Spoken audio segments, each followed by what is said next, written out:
আসসালামু আলাইকুম ওয়া রাহমাতুল্লাহি ওয়া বারাকাতুহু। আলহামদুলিল্লাহ ওয়াসসালাতু ওয়াসসালামু আলা রাসূলিল্লাহ আল্লাযী লা নাবিয়্যা বা'দাহু ওয়া আলা আলিহি ওয়া সাহবিহি আম্মা বাদ। সুপ্রিয় দর্শক, ইসলামী সওয়াল ও জবাব লাইভ অনুষ্ঠান থেকে সকলকে জানাচ্ছি আন্তরিক মোবারকবাদ। বন্ধুগণ, আপনারা প্রশ্ন করবেন যে কোনো বিষয়ে, ছোট ছোট করে প্রশ্ন করব, স্পষ্ট ভাষায় প্রশ্ন করব, বারবার রিপিট অনেকবার শুনেছেন এমনটি না করব। প্রয়োজনে আপনি লিখে রাখুন। জ্ঞানগর্ভ প্রশ্ন আমরা পেতে চাই। সামনে আসতেছে হজ কোরবানি, এ লক্ষ্যেও আপনারা যত ইচ্ছে প্রশ্ন করতে পারেন। আপনাদের মূল্যবান প্রশ্নের জবাব দিবেন বিশিষ্ট ইসলামী চিন্তাবিদ অধ্যাপক আনম রশিদ আহমদ মাদানী। আসসালামু আলাইকুম ওয়া রাহমাতুল্লাহি ওয়া বারাকাতুহু। ওয়া আলাইকুম আসসালাম ওয়া রাহমাতুল্লাহি ওয়া বারাকাতুহু। শেখ ভালো আছেন? আলহামদুলিল্লাহ, আপনি কেমন আছেন? আলহামদুলিল্লাহ, আহলান ওয়া সাহলান। মারহাবান বিকুম। বন্ধুগণ, কথা বলছি আমি ডক্টর শহীদুল ইসলাম বারাকাতি। আপনাদের সাথে এখন কথা বলবো। কে আছেন লাইনে? আসসালামু আলাইকুম ওয়া রাহমাতুল্লাহ। ওয়া আলাইকুম সালাম ওয়া রাহমাতুল্লাহ ওয়া বারাকাতুহু। হুজুর, আমি ধরমপাড়া সুনামগঞ্জ থেকে ইনুস বলছিলাম। হুজুর। হ্যাঁ, ইনুস ভাই বলুন। জি হুজুর, রাসূল সাল্লাল্লাহু আলাইহি ওয়াসাল্লাম বলেন, মৃত্যুর পূর্বে মৃত্যুর জন্য প্রস্তুত হও। কথাটার মানেটা কি হুজুর বলবেন? আর 2 নম্বর প্রশ্ন হলো হুজুর, কি কাজ করলে মৃত্যুর পরেই জান্নাতের স্বাদ অনুভব করা যাবে? হ্যাঁ, 3 নম্বর প্রশ্ন হলো যে রাসূল সাল্লাল্লাহু আলাইহি ওয়াসাল্লাম বলেন যে মৃত্যুর পূর্ব মুহূর্তে যে ব্যক্তি কাজ নিয়তে লা ইলাহা ইল্লাল্লাহ পড়বে, মৃত্যুর বসে জান্নাতি হবে। এটা কি সহিহ হাদিস দ্বারা সমর্থিত? জি জনাব, 3টি প্রশ্ন রিসিভ করলাম, জবাব শুনুন। اللهم لك الحمد حمد الشاكرين وصلي وسلم على رسولك الأمين وآله وصحبه ومن تبعهم بإحسان إلى يوم الدين। মৃত্যুর আগেই তো মৃত্যুর প্রস্তুতি গ্রহণ করতে হবে। কখন কার মৃত্যু হয় কেউ জানে না। লা তাদরি নাফসুম বিআইয়ি আরদিন তামুত, কেউ জানে না কোন জমিনে কখন তার মৃত্যু হবে। অতএব মৃত্যুর পরে তো আর কোনো আমল করা যাবে না। মৃত্যুর আগেই মৃত্যুর পরবর্তী জীবনের জন্য আমল করতে হবে। রাসূল সাল্লাল্লাহু আলাইহি ওয়াসাল্লাম বলেছেন, আল কাইয়্যিসু মান দানা নাফসাহু ওয়া আমিলা লিমা বা'দাল মাউত। বুদ্ধিমান তো সে যে নিজের নফসকে নিয়ন্ত্রণ করলো, নফসকে নিজের অধীন রাখলো, লাগামহীন করে দেয়নি নফসকে, যা চায় তাই না, লাগাম হাতে আছে। আর ওয়া আমিলা লিমা বা'দাল মাউত, এবং মৃত্যুর পরবর্তী জীবনের জন্য আমল করে। আল্লাহ আমাদের সবাইকে তৌফিক দিন, আমিন। দ্বিতীয় হচ্ছে জান্নাতে যাওয়ার জন্য আমল। জান্নাতে যাওয়ার জন্য আমল হচ্ছে ঈমান তো অবশ্যই থাকতে হবে। ঈমানের দাবি অনুযায়ী যখন যা করার তা করতে হবে। আল্লাহ রাব্বুল আলামিন এবং রাসূল সাল্লাল্লাহু আলাইহি সাল্লাম যা করতে আদেশ করেছেন, যেগুলিকে ফরজ বলা হয় সেগুলি করতে হবে। আর যেগুলোকে হারাম করেছেন, বিরত থাকতে বলেছেন, সেগুলি থেকে বিরত থাকতে হবে। এই হচ্ছে সহজ সরল কথা। মৃত্যুর পূর্বে লা ইলাহা ইল্লাল্লাহ বললে সে জান্নাতে প্রবেশ করবে। কোনো বিষয়ে সঠিক সিদ্ধান্ত জানতে হলে ওই বিষয়ে কোরআন সুন্নাহর যত নির্দেশনাগুলো আছে, ইন্ডিকেশনগুলো আছে, সব একসাথে রাখতে হবে। কোরআন কি বলেছে?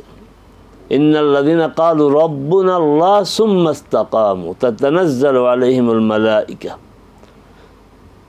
যারা বলবে আল্লাহ আমাদের রব, এতটুকু কি যথেষ্ট? সুম্মা ইসতাকামু, আল্লাহকে রব হিসাবে স্বীকার করে মেনে নিয়ে এর উপরে অটল থাকতে হবে, অবিচল থাকতে হবে। তাহলে মৃত্যুর পূর্বে ফেরেশতাগণ তাকে সুসংবাদ দেবে। বিষয়টা খুবই গুরুত্বপূর্ণ। আল্লাহকে রব স্বীকার করবে, বিশ্বাস করবে, তারপর তার উপর অটল থাকবে। অটল যে থাকবে সে তো অন্যায় কাজ করতে পারে না, আল্লাহর আদেশ লঙ্ঘন করতে পারে না। রাসূল সাল্লাল্লাহু আলাইহি ওয়াসাল্লাম শুধু এই আদেশটি বলেছেন না, আরেকটি হাদিস আছে। কি বলছেন? মান ক্বালা লা ইলাহা ইল্লাল্লাহ, যে আল্লাহ আল্লাহ ছাড়া কোনো ইলাহ নাই বলবে, সুম্মা মাতা আলাইহি, এই ঘোষণার উপরে, এই বিশ্বাসের উপরে সে মারা যাবে। এখন বললো লা ইলাহা ইল্লাল্লাহ আর ঘুষ, সুদ, আল্লাহর অবাধ্যতা, পাপাচারের মধ্যে লিপ্ত, তাহলে তার ওই অবস্থায় মৃত্যু হলে এটা কি লা ইলাহা ইল্লাল্লাহর উপর মৃত্যু হলো? পরিষ্কার কথা, যে লা ইলাহা ইল্লাল্লাহ বলবে এবং লা ইলাহা ইল্লাল্লাহর উপরে মৃত্যু হবে, সেই জান্নাতে যাবে। বিষয়কে আমাদেরকে এইভাবে ভালোভাবে বুঝতে হবে। আল্লাহ আমাদেরকে তৌফিক দেয়। আমিন। শুক্রান। শয়তান বি খুশ রহে, আল্লাহ বি বেজার না হয়ে, এই দুই পাল্লায় থাকলে পরে জান্নাত পাওয়া যাবে না। আসসালামু আলাইকুম ওয়া রাহমাতুল্লাহ। ওয়ালাইকুম আসসালাম ওয়া রাহমাতুল্লাহ। প্রশ্ন করুন। আমার নাম আসাদুল্লাহ, আমি ঢাকা থেকে বলছি। এটা আমার দিয়েই আমি উদাহরণটা দিব এই জন্য যে এটা অনেক আগের ঘটনা। তো আমি ধরেন নিঃসন্তান হলাম, আমার স্ত্রী সহ। আমাদের এই সম্পত্তিটা আমার মনে করেন বংশের লোকে না দিয়া, এটা হচ্ছে হলে আমার যে শাশুড়ির যে বংশ আছে ওই বংশের উপর অফা করে গেলাম এবং একটা মসজিদ ওইখানে তৈরি করে গেলাম। তাহলে কি আমার যে বংশ, মানে আমার যে বংশ, এই বংশের লোকদের কি বঞ্চিত করা হলো নাকি হলো না? এটি সঠিক হলো কি না এটা একটু জানাবেন। শুক্রান। এটা একটা দামি প্রশ্ন আপনি করেছেন। তা আপনি সবটাই সদকা করেছেন এরকম? হ্যাঁ, সবটা। আচ্ছা, জবাব শুনুন। সবটাই মনে করেন অফা করে গেছে। জবাব শুনুন। জি জি, আপনি এবং আপনার স্ত্রী নিঃসন্তান, তো নিঃসন্তান, দুজন মিলেই নিঃসন্তান না। এইভাবে না আপনার বংশকে পুরোটা দিবেন, না আপনার স্ত্রীর বংশকে পুরোটা দিবেন। এখানে বংশ বিষয় না। আপনি নিঃসন্তান, সমস্যা তো নাই। আপনার বাকি যারা আছে ওয়ারিস, তারা আপনার সম্পদ পাবে। বাবা মা থাকলে তারা পাবে, ভাইয়েরা পাবে, ভাই যদি না থাকে ভাইয়ের ছেলেরা পাবে, আর বাবা মা না চাচারা পাবে। শরিয়া এগুলি বিস্তারিতভাবে আমাদের সামনে খোলা মেলাভাবে তুলে ধরেছে। এবং স্বয়ং আল্লাহ ইউসিকুমুল্লাহু ফি আওলাদিকুম, সম্পদ বন্টনের বিষয়টা আল্লাহ কারো দায়িত্ব দেন, এমনকি রাসূলকেও না, নিজে বন্টন করেছেন। অতএব আপনার এখনও সুযোগ আছে। 1/3 সম্পদের 3/1 পর্যন্ত আপনি ওসিয়ত করতে পারেন, কিন্তু আপনি এইভাবে সম্পদ দিয়ে যেতে পারেন না। আপনার মৃত্যুর পরে আপনার সন্তান নাই, নিকটাত্মীয় যারা, তারা কোরআন যেভাবে বন্টন ব্যবস্থা করে রেখেছে ওইভাবেই তারা আপনার সম্পদ থেকে উত্তরাধিকার হিসাবে অংশ পাবে। শুকরান, জাযাকুমুল্লাহ। আসসালামু আলাইকুম ওয়া রাহমাতুল্লাহ। ওয়ালাইকুম আসসালাম ওয়া রাহমাতুল্লাহ। হুজুর, আমি জানতে চাইতেছি যে কোরআন তেলাওয়াতের সময় তখন কি আউযু বিল্লাহি মিনাশ শাইতানির রাজিম বলে সূরা ফাতিহা শেষ করে তেলাওয়াত করব? এটা আর আপনার এবং কোরআন তেলাওয়াত শেষ করার পরে কি বলে শেষ করব? এটা। আর 2 নম্বর প্রশ্ন হয়েছে যে আমি তো রাতে দিন করে নামাজ পড়ি, এখন প্রথম তাকবীরে তাহরিমা দিয়ে সূরা ফাতিহা করে যে কোনো একটা সূরা পড়ে তারপরে রুকুতে যাওয়ার আগে আমি রাফিয়া দিনটা দিই এবং উঠে সেজদায় যাওয়ার আগেও দিই। এটা ঠিক আছে কিনা এবং আমার রাফিয়া দিনে কিছু সব পাবো কিনা, এটা কি সুন্নত মতো হইতেছি কিনা, এটি আমার প্রশ্ন। জি, ধৈর্য ধারণ করুন, জবাব শুনুন। প্রথম প্রশ্নটা অস্পষ্ট। কোরআন তেলাওয়াতের আগে আউযু বিল্লাহি মিনাশ শাইতানির রাজিম, আবার সূরা ফাতিহার পরে। যাক, আমি যতটুকু বুঝেছি তার আলোকে জবাব হচ্ছে কোরআন তেলাওয়াতের আগে আউযু বিল্লাহি মিনাশ শাইতানির রাজিম পড়তে হবে, এটা আল্লাহর নির্দেশ। ওয়া ইযা ক্বারা'তাল কুরআনা ফাস্তাইজ বিল্লাহি মিনাশ শাইতানির রাজিম। আর যদি আপনার শুরুটা সূরা হয় তাহলে আউযু বিল্লাহ পড়তে হবে, আবার বিসমিল্লাহ পড়তে হবে, কারণ সূরার শুরুতে বিসমিল্লাহ পড়তে হবে। সূরার শুরুতে না, আপনি সূরা বাকারার যে কোনো অংশ থেকে পড়েন, সূরা আল ইমরানের যে কোনো অংশ থেকে পড়েন, আউযুবিল্লাহ বিসমিল্লাহ দুটি পড়া ভালো, কিন্তু আউযুবিল্লাহ পড়তে হবে, বিসমিল্লাহ না পড়লেও চলবে। আচ্ছা, তারপর হচ্ছে রফি আদাইন। রফি আদাইন হচ্ছে তাকবীরে তাহরিমের সময় হাত উঠাতে হবে, এই ব্যাপারে কোনো মত পার্থক্য নাই। অতীত বর্তমান সব ইমাম আলেম একমত যে তাকবীরে তাহরিমের সময় হাত উঠাতে হবে। অতএব এটা রফি আদানের বিষয় না। রফি আদানের বিষয় যেটা বিতর্কিত, কেউ বলছে করা সুন্নাত, কেউ বলছে না করা সুন্নাত। আর সেটা হচ্ছে রুকুতে যাওয়ার সময়, রুকু থেকে উঠার সময়, আর তৃতীয় রাকাতে মাগরিব বা এশা জোহর তৃতীয় রাকাত, মানে দ্বিতীয় রাকাতে বৈঠক করার পরে তৃতীয় রাকাতে যখন উঠবেন তখন রফি আদাইন করবেন। রফি আদাইনের পক্ষে হাদিসগুলো শক্তিশালী, অতএব রফি আদাইন করা এটা সুন্নাহসম্মত। উনি যে পদ্ধতি করছেন, উনি জানতে চেয়েছেন যে সওয়াব পাবো? কেন পাবেন না? যদি আপনি নিয়ম মতো করেন সওয়াব পাবেন। জি, শুকরান। আসসালামু আলাইকুম ওয়া রাহমাতুল্লাহ। ওয়ালাইকুম সালাম। আমি যাকাত সম্পর্কে বলতে চাই। জি, প্রশ্ন করুন। আমার কথা হচ্ছে কি, আমি একজন হাউস ওয়াইফ। আমি একজন হাউস ওয়াইফ, তা আমার কোনো ইনকাম বা চাকরি কিছু করি না। কিন্তু আমার কথা হচ্ছে কি, আমি ইদানিং আমার বাবা বাড়িতে কিছু টাকা পাইছি, কিন্তু আমার কোনো থাকার মতো কোনো জায়গা জমি বা ঘর নাই। আমার মনে করেন আমি ভাড়া বাসায় থাকি আর কি। এখন কি এই মুহূর্তে কি আমার কি জাকাত দিতে হবে? আর যদি জাকাত দিতে হয় তাহলে কি আমার যে কিছু স্বর্ণ আছে এটি সহ কি ইয়ে হবে জাকাতে দিয়ে? আচ্ছা, আপনি একটু বলুন, আপনার স্বর্ণ আছে কয় ভরি? স্বর্ণ প্রায় 3-4 ভরির মতো হবে। আচ্ছা, আর যে সম্পদ বাবা মায়ের পক্ষ থেকে পেলেন সেটা কি আপনার নামে? না না, টাকা পাইছি। টাকা পাইছেন, আপনি পেয়েছেন? হ্যাঁ, এই টাকার মালিক আপনি? আমার হাজবেন্ডের হচ্ছে 25 সম্পত্তি। হ্যাঁ, মানে এখন পর্যন্ত মানে থাকার মতো কোনো ইয়ে নাই আর কি। না, ঠিক আছে, আপনি এই প্রশ্নের জবাব দেন। টাকার মালিক আপনি? জি, টাকা মালিক আমি। কয় লক্ষ টাকা পেয়েছেন? প্রায় 13-14 লাখ। আচ্ছা, ঠিক আছে, এখন জবাব শুনুন। মানে আমি শিওর না, 13-14 লাখের মতো। আচ্ছা, জবাব শুনুন।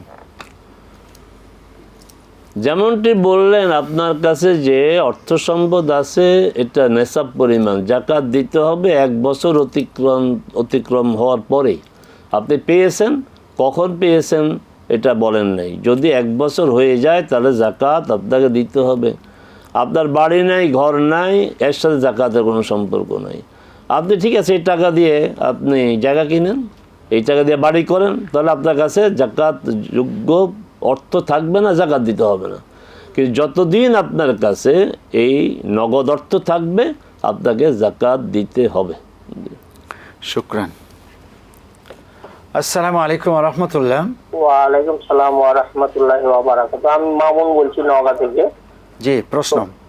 জি, আমি 3টি বিষয়ে জানবো। সেটা হলো যে আমি প্রায় 10 বছর থেকে অসুস্থ, অনেক চিকিৎসা করেও ডাক্তার রোগ ধরতে পারছে না। তো আমি এক্ষেত্রে হতাশ হয়ে পড়ছি, একরকম আল্লাহ রহমত থেকে নিরাশ হয়ে গেছে এরকম অবস্থা। তো আমি এক্ষেত্রে আল্লাহর কাছে কি দোয়া বা আমল করতে পারি, এই একটা প্রশ্ন। আর একটা হলো যে আমি বেকারও হয়ে গেছি, আয় রোজগারের কোনো অবস্থা নাই, কোনো রকম কোনো কিছু নাই। তো সেক্ষেত্রে কি দোয়া বা আমল করতে পারি, এটা একটা। আর কুরবানির ব্যাপারে আমি একটা প্রশ্ন করব যে আমার ওয়াইফ ইনকাম করে, আমি তো বেকার। তো সেক্ষেত্রে তার কুরবানির দেওয়ার মতো সামর্থ্য আছে। তো আমার আবার যেহেতু ফ্যাটি লিভার আছে, আমাদের গরু এবং ছাগল কোনোটাই খাওয়া হয় না। তো সেক্ষেত্রে আমরা যদি কুরবানি না করি সেই ক্ষেত্রে কোনো পাপ বা গুনাহ হবে কিনা, এই 3টি বিষয়ে জানতে চাচ্ছি। আল্লাহ আপনাকে সুস্থতার নেয়ামত দান করুন। জবাব শুনুন। জি, আপনি অসুস্থ 10 বছর যাবত আমাদের ডক্টর শহীদুল ইসলাম দোয়া করেছেন, আমিও দোয়া করি আল্লাহ আপনাকে সুস্থ করে দিন। তবে হতাশ হবেন না, নিরাশ হবেন না। দুইটাই শব্দ বলেছেন, আর দুইটাই আল্লাহ সুবহানাহু ওয়া তাআলা নিষেধ করেছেন। লা তাকনাতু মির রাহমাতিল্লাহ, আল্লাহর রহমত থেকে তুমি হতাশ হয়েও না। লা ইয়াইয়াসু মিন রাউহিল্লাহ ইল্লাল কওমুল কাফিরুন, কাফেররাই আল্লাহর রহমত থেকে, করুণা থেকে হতাশ হয়, নিরাশ হয়।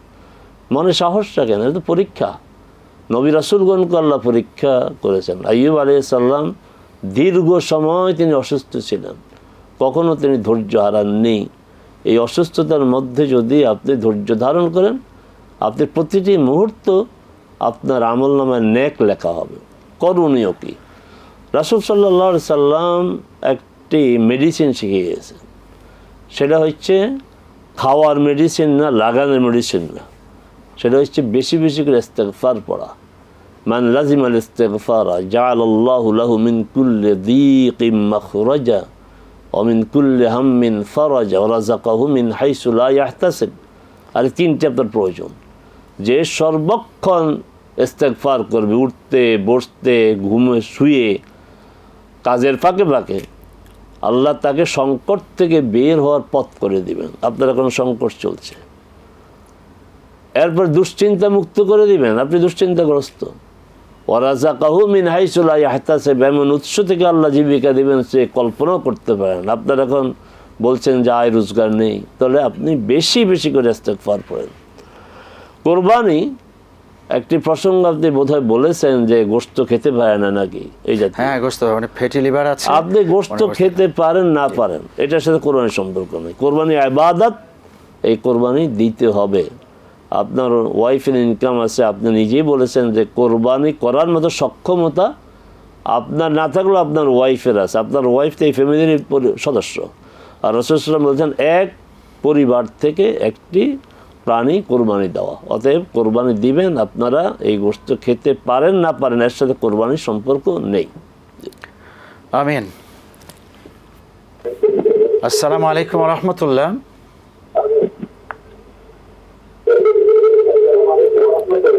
ওয়ালাইকুম সালাম ওয়া রাহমাতুল্লাহি ওয়া বারাকাতুহু। আমার প্রশ্ন ছিল, হ্যাঁ, আপনার টেলিভিশনের ভলিউম কমিয়ে প্রশ্ন করুন। যে আমি ভলিউম বন্ধ করে দিছি। আমার প্রথম প্রশ্ন ছিল যে আমি বাংলাদেশের কোন এক স্কুলে দেখেছি কাবাগরের মতন বানিয়ে স্কুলের ছাত্র ছাত্রীদেরকে লাব্বাইক আল্লাহুম্মা লাব্বাইক প্রশিক্ষণ দিতে আছে আর কি। তো এইভাবে যে কোনো স্থানে কাবাগরকে প্রশিক্ষণ দেওয়ার জায়েজ আছে কিনা বা গুনাহ হবে কিনা?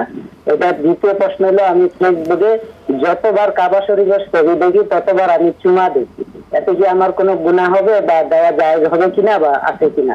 এই দুটো প্রশ্ন আমার। ধৈর্য ধারণ করুন, আমরা একটা বিরতিতে যাব, ফিরে এসে আপনার জবাব পাবেন। প্রিয় দর্শক, অনুষ্ঠানে এ পর্যায়ে বিরতি, সঙ্গেই থাকুন। আসসালামু আলাইকুম ওয়া রাহমাতুল্লাহি ওয়া বারাকাতুহু। বন্ধুগণ, বিরতি থেকে ফিরে এলাম অনুষ্ঠানে। আমরা দেখছি ইসলামী সওয়াল ও জবাব লাইভ অনুষ্ঠান। আছে কিছু প্রশ্ন এবং নিয়ে নিচ্ছি অন্য অপেক্ষমান প্রশ্ন। আসসালামু আলাইকুম ওয়া রাহমাতুল্লাহ। ওয়ালাইকুম আসসালাম ওয়া রাহমাতুল্লাহ। আমি প্রশ্ন করতে চাচ্ছিলাম। হ্যাঁ, বলুন। জি, আমার প্রথম প্রশ্ন হলো, মহিলাদের গহনার ব্যাপারে বন্টন নামাটা কি মানে কি অন্যান্য সম্পদের মতো একই, মানে কি কিভাবে বন্টন নামা হবে এটা একটু জানাবেন। আমার শুধু 2 ছেলে আর স্বামী আছে, মানে এর মধ্যে কি আমার কোনো ভাই নাই, আমার বোনেরা আছে, মানে আমার গহনা থেকে কি ওদেরও মানে দিতে হবে কিনা এটা একটু জানাবেন। আর আরেকটা প্রশ্ন হলো, আমরা তো নগদ টাকা এবং নতুন কাপড় দিয়ে জাকাত দিই, পাশাপাশি কি আমরা পুরনো কাপড় যেগুলো আমরা কিছুদিন ব্যবহার করে পরে দিয়ে অন্যকে দিয়ে দিই, সেই কাপড় দিয়ে কি জাকাত দেওয়া যাবে কিনা এটা একটু বলবেন। আর কষ্ট করে আমার ওই কারেন্ট চলে গেছে, আমাকে যদি প্রশ্নগুলো এখন উত্তর দিলে আমি একটু শুনতে পারবো। একটু ধৈর্য ধারণ করুন, জবাব দেওয়া হবে। লাইনটা বিচ্ছিন্ন করলাম না, তবে আপনি আর কথা বলবেন না। জি শেখ। জি, ওনার প্রশ্ন আগে প্রশ্ন ছিল যে দিয়ে দেন সংক্ষেপে সবগুলো জবাব দিয়ে সিরিয়াল। গহনা তো সম্পদ, অন্য সম্পদের সাথে গহনাও একসাথে হয়ে আল্লাহ সুবহানাহু ওয়া তাআলা যে বন্টন বিধি দিয়েছেন তার ভিত্তিতেই বন্টন হবে। যেহেতু আপনার স্বামী আছে, সন্তান আছে, কে কার আগে মারা যায় তা তো ঠিক নাই, কিন্তু আপনি অগ্রিম দিয়ে যেতে পারবেন না, আপনার মৃত্যুর পরেই বন্টন হবে। স্বামী পাবে 4 ভাগের 1 ভাগ, আর বাকি 3 ভাগের 1 অংশ, বাকি 3 ভাগ 2 ছেলে পাবে, অন্য কেউ আর পাবে না, যেহেতু ছেলে আছে অন্য কেউ আর পাবে না। আর নগদ টাকা দিয়ে জাকাত দেন, নতুন কাপড় দিয়ে জাকাত দেন, পুরান কাপড় দিয়ে জাকাত দিবেন কেন? হ্যাঁ, পুরান কাপড় যদি মানসম্মত হয়, ব্যবহার করা যায়, সেই কাপড় দিয়ে জাকাত দিতে হবে, এটার ভ্যালু ঠিক করতে হবে। মনে করেন যে কাপড়গুলি আপনি দিবেন এটার মার্কেট ভ্যালু যদি 5,000 টাকা হয়, তাহলে এই 5,000 টাকা হিসাব করে আপনি জাকাত দিবেন। কাপড় দিয়ে জাকাত দেওয়া নতুন আর পুরানের কোনো বিষয় না, কিন্তু ভ্যালু করতে হবে যে এই কাপড়টার এই মান, এই এত টাকা দাম হতে পারে। জি, এর আগে প্রশ্ন ছিল, জি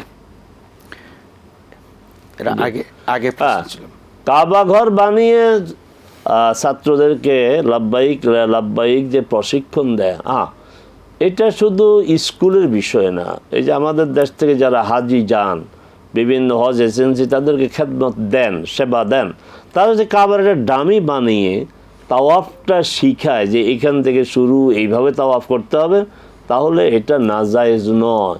তবে স্থায়ী একটা কাবা বানিয়ে কাবার বিকল্প করা, এটা করা যাবে না, সুস্পষ্ট হারাম, সুস্পষ্ট শিরক।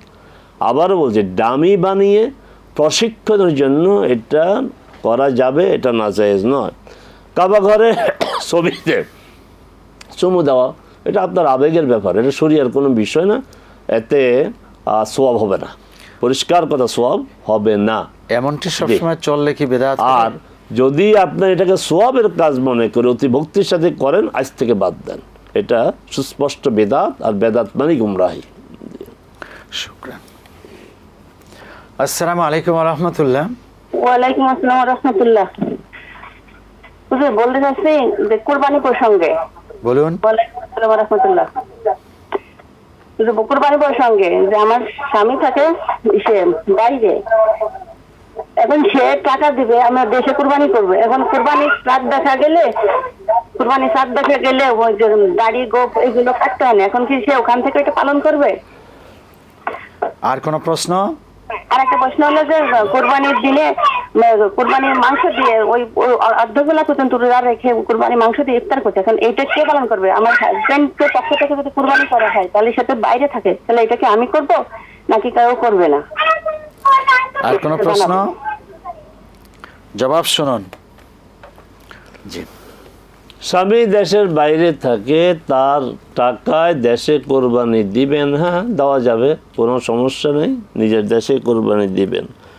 দাড়ি গোফ, যেহেতু কোরবানিটা ওনার, উনি কোরবানি দিচ্ছেন, পশু জবাই হওয়া পর্যন্ত তিনি দাড়ি গোফে হাত দিবেন না। আর এখন তো যোগাযোগ আপনার ব্যবস্থা খুবই সহজ, মুহূর্তের মধ্যে সবাইকে সব বিষয় জানতে পারে, জানিয়ে দিবেন, তখন সে দাড়ি গোফ কমাবে। এক, দ্বিতীয় হচ্ছে এই যে কোরবানির পশু দিয়ে প্রথম খাবার, তিনি তো দেশের বাইরে থাকেন, তিনি তো গোশত পাবেন কিভাবে যে তিনি খাবেন? এটা আপনারা আমল করবেন, কারণ এই পরিবারের পক্ষ থেকে তো কোরবানি দেওয়া হচ্ছে, তার পক্ষ থেকে তো আমল করা সম্ভব না, কারণ আপনার এই কোরবানির গোশত দিয়ে তিনি খেতে পারবেন না। আপনারা যারা দেশে আছেন, যেই ফ্যামিলিতে কোরবানি হচ্ছে, তারাই আমলটা করবেন, এই আমলটা সুন্নাহ। আল্লাহুম্মা হাইয়িক। আসসালামু আলাইকুম ওয়া রাহমাতুল্লাহ। ওয়ালাইকুম আসসালাম ওয়া রাহমাতুল্লাহি ওয়া বারাকাতুহু। স্যার, আমি বাগেরহাট থেকে নীলা বলছিলাম। বলুন।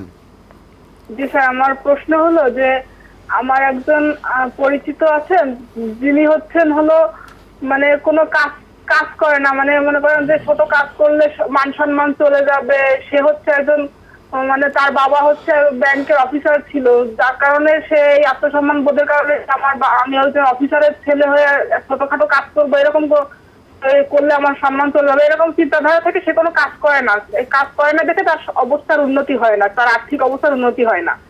এখন এই কিন্তু সে ব্যক্তি কিন্তু মানে শারীরিকভাবে সম্পূর্ণ সক্ষম, সব কাজ করতে সক্ষম। তো এইরকম ব্যক্তিকে যদি কেউ জাকাত দেয়, জাকাতের অর্থ দেয়, তাহলে কি তার যে দেবে তার জাকাতটা আদায় হবে? আচ্ছা, উনি অলস, ওনার সম্পদ বলতে কি ওনার সম্পদ নেশাব পরিমাণ নাই, মানে জাকাত খাওয়ার মতো একজন গরিব। জাকাত খাওয়ার মতো বলতে আর কোনো প্রশ্ন আছে? ওনার ব্যক্তিগত কোনো সম্পত্তি নাই। আচ্ছা, আর কোনো প্রশ্ন আছে? ইনকাম করা পৈতৃক সম্পত্তি আছে কিছু, কিন্তু নিজের অর্জিত কোনো সম্পত্তি তার নাই। জবাব শুনুন। থাকবে জি। এই লোক তো অলস, এই অলসতা থেকে আশ্রয় চাওয়ার জন্য রাসূল সাল্লাল্লাহু আলাইহি সাল্লাম আমাদেরকে দোয়া শিখিয়েছে, আল্লাহুম্মা ইন্নী আউযু বিকা মিনাল কাসাল। আল্লাহ, আমি অলসতা থেকে তোমার কাছে আশ্রয় চাই। আর অলসতার সাথেই দরিদ্রের আপনার দরিদ্রতার সম্পর্ক। না, তাকে জাকাত দিবেন না, জাকাত দিলে সে আরও উৎসাহিত হবে, কাজ করবে না। আর এই আত্মসম্মান বোধ, এটা একটা জাহিলিয়াতি মনোভাব। কাজ যে কোনো কাজ করা যাবে। আল্লাহ রসুল সাল্লাল্লাহু আলাইহি সাল্লাম স্ত্রীগণ বলছেন, রাসূল সাল্লাম যখন ঘরে থাকতেন তিনি ঘরোয়া কাজে তিনি আমাদেরকে সহযোগিতা করতেন। তো তিনি কে? আবু বকর রাদিয়াল্লাহু তাআলা আনহু খলিফা হওয়ার পরে খলিফাতুল মুসলিমিন, রাসূল সাল্লাল্লাহু আলাইহি সাল্লামের খলিফা, তিনি কাপড়ের ব্যবসা ছিল।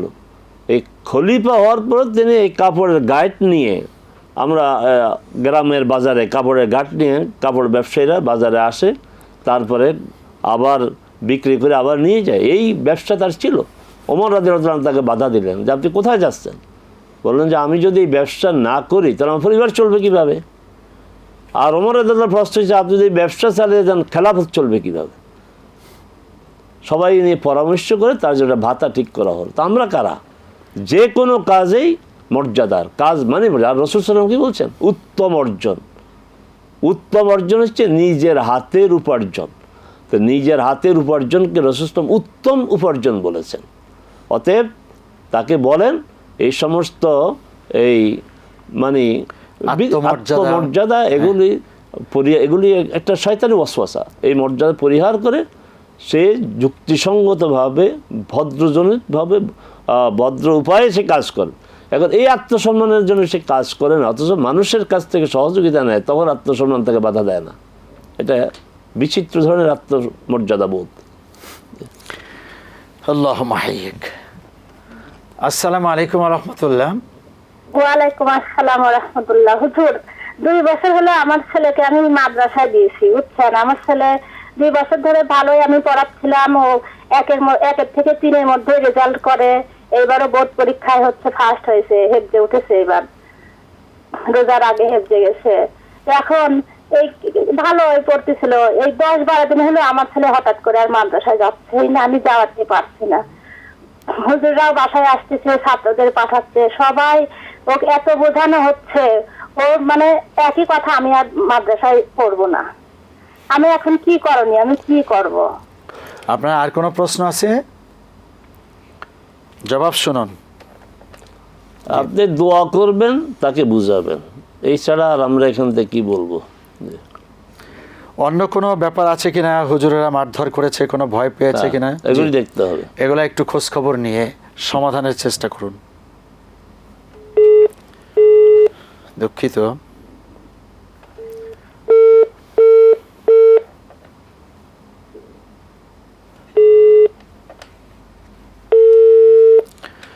যে সংযোগটি বিচ্ছিন্ন। শেখ, হিসাব নিকাশে বাংলাদেশের কোরবানি আর সৌদি আরবের কোরবানি শুরু হবে 1 দিন বা 2 দিন পরে, এটা নিয়ে সমাধানটা কি? যে কোরবানি অত সমস্যা নয়, সমস্যা হচ্ছে আরাফা রোজা। এটাই আমরা আগে নিয়ে আসি, কারণ আরাফাত ময়দান তো একটা পৃথিবীতে। আরাফাত ময়দানে যেদিন হাজিগণ অবস্থান করেন ওইটি আরাফা দিবস। আর আরাফা দিবসেই রোজা রাখার জন্য রাসূল সাল্লাল্লাহু আলাইহি ওয়াসাল্লাম বলেছেন যে আরাফা দিবসের রোজা সিয়াম 1 বছর আগে পরের গুনাহ মিটিয়ে দেয়। আরাফা দিবসের রোজাটি আমরা ওই দিনে রাখবো যেদিন আরাফাত ময়দানে সারা পৃথিবী থেকে মুসলমানরা একত্রিত হয়ে আল্লাহর সামনে হাজিরা দেয়, তারা দোয়া করে, ইস্তেগফার করে, কান্নাকাটি করে আমরা সিয়াম পালন করে তাদের সাথে শরীক হব। এই নিয়ে আর বিতর্ক করার কোনো প্রয়োজন নেই। মানে চাঁদ আমরা কোন দিন দেখলাম না দেখলাম এটা নিয়ে কোনো বিতর্কের দরকার নেই। এটা নিয়ে যারা বিতর্ক করে তারা অন্যায় একটি কাজ করে, তারা মুসলমানদেরকে ফিতনা ছড়াচ্ছে। একটি সৌভাগ্য মর্যাদাপূর্ণ কাজ থেকে বিরত রাখে। আপনারা এটা কান দেবেন না। এখন কয়দিন পরে শুরু হবে, মসজিদের মিম্বার থেকে বলা হবে যে মিডিয়াতে যে কথা বলা ঠিক না, তো কোনটা ঠিক? আপনারা তো অবাস্তব, অযৌক্তিক। আরাফাত ময়দানে হাজিরা আছেন, আমরা মিডিয়াতে সুস্পষ্ট দেখতেছি। আমাদের ইনশাআল্লাহ এটিএন বাংলাও তার প্রতিষ্ঠা লগ্ন থেকে আরাফা দিবসে লাইভ সম্প্রচার করা হয় বাংলা ধারা বিবরণী দিয়ে, দেখতেছে সারা পৃথিবীর মানুষ। আর আপনি বলেন যে পরের দিন রোজা রাখবে, এটা কত মানে কি বলবো এগুলিকে, মূর্খতা, অজ্ঞতা এবং বিভ্রান্তি। এখন আসলে কোরবানি সমস্যা নাই, কেন নাই? যে কোরবানি যেহেতু 3 দিন দেওয়া যায়, যদি তারা আমাদের একদিন আগে দেয় হিসাব মতো দেয়, আমরা পরের দিন দেব, এটা সমস্যা নয়। আমরা এই আমাদের দেশে যদি যেইভাবে ঈদ হয় এইভাবে আমরা কোরবানি দেব, এতে কোনো সমস্যা। কিন্তু আরাফাত দিবসের রোজা আমরা আরাফাত ময়দানে যেদিন হাজির অবস্থান করবে সেদিনই রাখবো ইনশাআল্লাহ। আমিন। আসসালামু আলাইকুম ওয়া রাহমাতুল্লাহ। ওয়ালাইকুম আসসালাম। জি, প্রশ্ন করুন। ওয়ালাইকুম আসসালাম ওয়া রাহমাতুল্লাহ। আমি ঢাকা থেকে রেজাউল করিম বলছি। জি রেজাউল করিম সাহেব, প্রশ্ন করুন।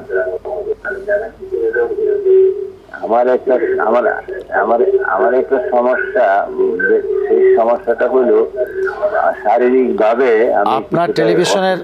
আপনার টেলিভিশনের সাউন্ডটা কমিয়ে বলুন। তো আপনার ওই ওযু করে আসার পর যখন নামাজে দাঁড়ায়, অনেক সময় দেখা যায় কোনো নামাজের সময় আমার ওই প্রস্তাবের অনেক সময় 1-2 ফোঁটা পড়ে যায়। তখন সেই ক্ষেত্রে আমি কি করবো? এই জন্য আমি অনেক সময় মসজিদেও নামাজ পড়তে পারি না এই কারণে। একটাই প্রশ্ন না আরো আছে? জি না, এই একটাই। আচ্ছা, ধৈর্য ধারণ করুন, আপনার প্রশ্নের জবাব আসবে। আরেকটা প্রশ্ন নিয়ে নিচ্ছি। আসসালামু আলাইকুম। দুঃখিত, আপনি চেষ্টা করতে থাকুন, জবাব শুনুন। আল্লাহ আপনাকে সুস্থ করে দিন, আমরা দোয়া করি। এটা একটা সমস্যা। তা আপনি চেষ্টা করবেন যে যখন আপনি দাঁড়ালেন আবার 2-1 ফোঁটা প্রস্রাব, আবার একটু উজু করেন, কষ্ট করেন। যদি দেখেন এমনই হচ্ছে তাহলে এই অবস্থায় আপনি সালাত আদায় করেন। তবে আপনার শরীরটা যেন নাপাক না হয় এইভাবে আপনি প্রোটেকশন নেবেন। মানে ওটা পড়লে তো শরীরও নাপাক হয়ে যায়, শরীর যেন নাপাক না হয় এই ব্যাপারে আপনি সচেষ্ট থাকবেন। হ্যাঁ, আধুনিক যুগে পাম্পার্স এখন বড়রাও পড়ে। আসসালামু আলাইকুম ওয়া রাহমাতুল্লাহ। আসসালামু আলাইকুম। হ্যালো। আসসালামু ওয়ালাইকুম আসসালাম। প্রশ্ন। জি, আমার 1 নম্বর প্রশ্ন হচ্ছে কি, আমার তো কোরবানি দেওয়ার মতো কোনো সামর্থ্য নাই আমার স্বামীর, কিন্তু আমি প্রতি ইয়াতে 1 তারিখ থেকে আর কি রোজা রাখি 9 তারিখ পর্যন্ত। তো 9 তারিখে রোজা রাখলে তো হচ্ছে যে 10 তারিখে ওই কোরবানির গোশত দিয়ে ইফতারি করে, তো ওইটা করতে আমি পারি না। তো ওই অবস্থাতে আমি কি করব? আর কোন প্রশ্ন আছে? আর 2 নম্বর প্রশ্ন হচ্ছে যে আমার এক পরিচিত আপা, ওনার মা হজ করার মতো সামর্থ্য আছে, কিন্তু শারীরিক অক্ষমতার কারণে হজ করতে পারছে না।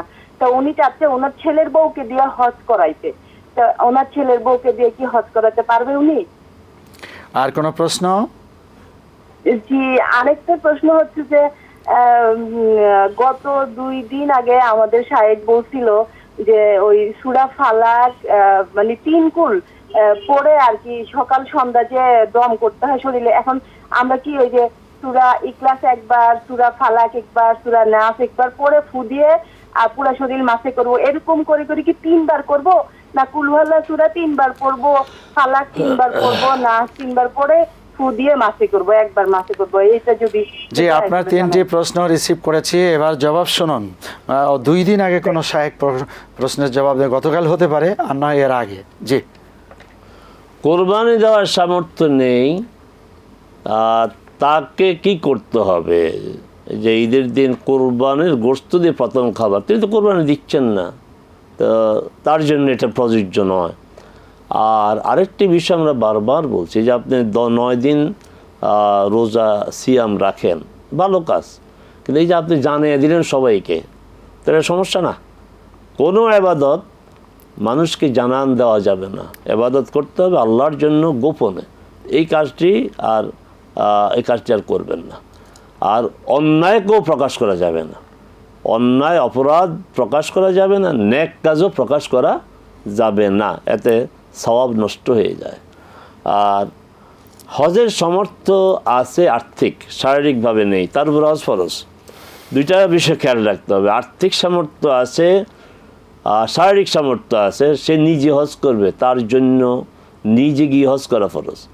আর্থিক সামর্থ্য আছে, শারীরিক সামর্থ্য নাই, তার উপর হজ ফরজ, তিনি নিজে করবেন না, কাউকে দিয়ে হজ করাবেন। আচ্ছা, এখন কথা হচ্ছে ছেলের বউকে দিয়ে যে করাবেন, ছেলের বউকে এর আগে হজ করেছে? যদি জবাব হয় তিনি এর আগেও হজ করেছেন, তাহলে হ্যাঁ, ছেলের বউ হজ করবে। আর যদি জবাব এটি হয় যে না, তিনি এর আগে হজ করেন নাই, তাহলে তাকে দিয়ে হজ করানো যাবে না। এমন ব্যক্তিকে দিয়ে হজ করাতে হবে যিনি ইতিপূর্বে হজ করেছেন। এটাই রাসূল সাল্লাল্লাহু আলাইহি সাল্লামের পক্ষ থেকে সিদ্ধান্ত। আমাদের দেশের আলেমরা বলেন না, যে কোনো ব্যক্তি হজ করতে পারবে, এর পক্ষে সহি কোনো প্রমাণ নেই, এমনকি দুর্বল কোনো প্রমাণ নেই, এমনকি যার একটি হাদিসও নেই। স্পষ্ট হাদিস, রাসূল সাল্লাল্লাহু আলাইহি সাল্লাম শুনলেন লাব্বাইক আন সুব্রমা, জিজ্ঞাসা করলেন এই সুব্রমাটা কে? আবার বললেন ইয়া রাসূলুল্লাহ, এক বর্ণনা আছে আমার ভাই, আরেক বর্ণনা আছে আমার খুব নিকট আত্মীয়। তখন রাসূল সাল্লাল্লাহু আলাইহি সাল্লাম জিজ্ঞাসা করলেন সুব্রমা, তো ওই লোককে জিজ্ঞাসা করলেন তুমি নিজে হজ করেছো? বলছে না, আমি তো হজ করি নাই, আমি সুব্রমার হজ করতে আসছি। রাসূল সাল্লাল্লাহু আলাইহি সাল্লাম বাধ্য সুব্রমা, নিজের হজ নিজে আগে করো। তো এই হাদিস থেকে স্পষ্ট বলিষ্ঠভাবে প্রমাণিত হয় যে যিনি হজ ইতিপূর্বক করেছেন তিনি অন্যের পক্ষ থেকে হজ করতে পারবেন, যিনি হজ করেন নাই তিনি হজ করতে পারবেন না। এটা রাসূল সাল্লাল্লাহু আলাইহি ওয়াসাল্লাম ফতোয়া, কোনো আলেমের ফতোয়া না। কোনো রাসূল সাল্লাল্লাহু আলাইহি ওয়াসাল্লাম যে বিষয়ে চূড়ান্ত ফতোয়া দেন, অন্য কারো সেই বিষয়ে ফতোয়া দেওয়ার অধিকার নাই, এবং সেই ফতোয়া গ্রহণ করা এটা ঈমান পরিপন্থী। তিনি কি 9 দিন রোজা রাখার পরে 10ম তারিখে কোরবানির গোশত দিয়ে ইফতার করবেন? না, ওইটা বলে দিয়েছে, যেহেতু উনি কোরবানি দিচ্ছেন না। যদি দেন, কোনো না কোনোভাবে কোরবানি হলো, উনি তো বলছেন কোরবানি দিবেন না, যদি দেওয়া অনেকে বাদ দেন, এটা তো বলা হয়েছে যারা কোরবানি দিবেন তাদের জন্য সুন্নত হচ্ছে কোরবানির গোশত দিয়ে প্রথম খাবার খাওয়া, এটা আমরা বলেছি। আল্লাহুম্মা হাইয়িক। সুপ্রিয় দর্শক, এতক্ষণ পর্যন্ত অনেকগুলো গুরুত্বপূর্ণ প্রশ্নের জবাব শুনেছি। এছাড়াও আপনারা পড়াশোনা করবেন, জ্ঞান অর্জন করে আমরা আমল করার চেষ্টা করব। আল্লাহ রাব্বুল আলামিন সে তৌফিক এনায়েত করুন। আজ তাহলে এ পর্যন্ত। আসসালামু আলাইকুম ওয়া রাহমাতুল্লাহি ওয়া বারাকাতুহু। ওয়া আলাইকুম আসসালাম।